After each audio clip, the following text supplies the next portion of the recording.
Pria ini disambar petir sampai 7 kali, tetapi bukannya meninggal, pria ini masih hidup. Kisah ini bukan ada di dalam film, tetapi di dunia nyata. Namanya adalah Roy Sullivan, seorang penjaga hutan di Virginia, Amerika Serikat. Dia dijuluki The Human Lightning Rod atau manusia penangkal petir. Sambaran pertama terjadi pada 1942. Saat itu Roy sedang bekerja di menara pemantauan hutan. Tiba-tiba badai datang dan petir menghantam menara dan mengenai dirinya. Dia selamat tetapi kehilangan kuku kakinya. Sambaran kedua terjadi pada tahun 1969. Dia mengemudi di tengah badai. Di dalam mobil harusnya dia aman, tetapi petir masuk melalui jendela dan petir itu membakar alis serta rambutnya. Sambaran ketiga terjadi di tahun 1970. Setahun kemudian dia lagi santai di halaman rumah dan petir menghantam bahunya. Sambaran keempat terjadi di tahun 1972. Saat sedang bekerja, petir kembali menyambarnya. Kali ini membakar rambutnya.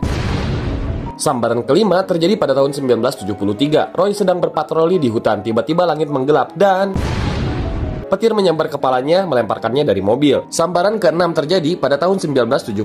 Dia sedang berjalan dan lagi-lagi petir menyambar pergelangan kakinya. Pada tahun 1977, sambaran ketujuh terjadi pada saat dia memancing dan seperti dijapu, petir membakarnya lagi. Para ilmuwan heran, kenapa Roy Sullivan bisa disambar sebanyak ini? Peluang manusia tersambar petir dalam hidupnya hanya 1:15.000. Jadi 7 kali adalah angka yang hampir mustahil. Beberapa orang percaya Roy memiliki daya tarik terhadap petir, seolah ada kekuatan aneh yang membuatnya jadi target. Pertanyaannya, kenapa cuma dia? Apa ada penjelasan masuk akal di baliknya? Sebagai penjaga hutan Shenandoah National Park, Roy sering berada di ruang terbuka yang luas. Padahal, petir paling sering menyambar area yang tinggi dan kosong seperti pegunungan, menara pemantauan, padang rumput yang luas. Karena dia bertugas di lokasi-lokasi seperti ini, kemungkinan tersambar petir jadi jauh lebih besar. Virginia, tempat Roy tinggal, termasuk dalam sabuk petir, Lightning of Alley, di Amerika Serikat. Ini adalah wilayah dengan aktivitas badai tinggi, di mana petir sering menyambar. Jadi, faktor lokasi benar-benar memainkan peran yang penting. Beberapa orang percaya bahwa tubuh Roy memiliki medan listrik yang menarik petir. Namun tidak ada bukti ilmiah bahwa seseorang bisa lebih rentan tersambar petir karena tubuhnya. Yang lebih mungkin adalah kebiasaannya berada di tempat yang salah pada waktu yang salah. Lantas bagaimana dia bisa selamat sampai 7 kali? Biasanya ketika petir menyambar manusia, itu bisa menyebabkan henti jantung, kerusakan saraf, luka bakar yang parah, bahkan sampai kematian. Namun Roy tetap selamat. Kemungkinan yang pertama, petir yang menyambarnya tidak selalu sambaran langsung, tetapi melalui objek lain terlebih dahulu, seperti pohon, gedung, atau mobil. Ini tentu saja mengurangi dampaknya. Kemungkinan kedua, Roy selalu cepat mendapatkan pertolongan dan bertindak sigap. Misalnya, saat rambutnya terbakar, dia langsung menyiram kepalanya dengan air. Kemungkinan yang ketiga, setiap sambaran terjadi di bagian tubuh yang tidak langsung mematikan. Jika petir mengenai jantung atau otaknya, kemungkinan besar dia tidak akan selamat. Secara ilmiah, alasan utama Roy sering disambar petir adalah lingkungannya. Dia bekerja di area rawan petir dan sering berada di ruang terbuka. Namun,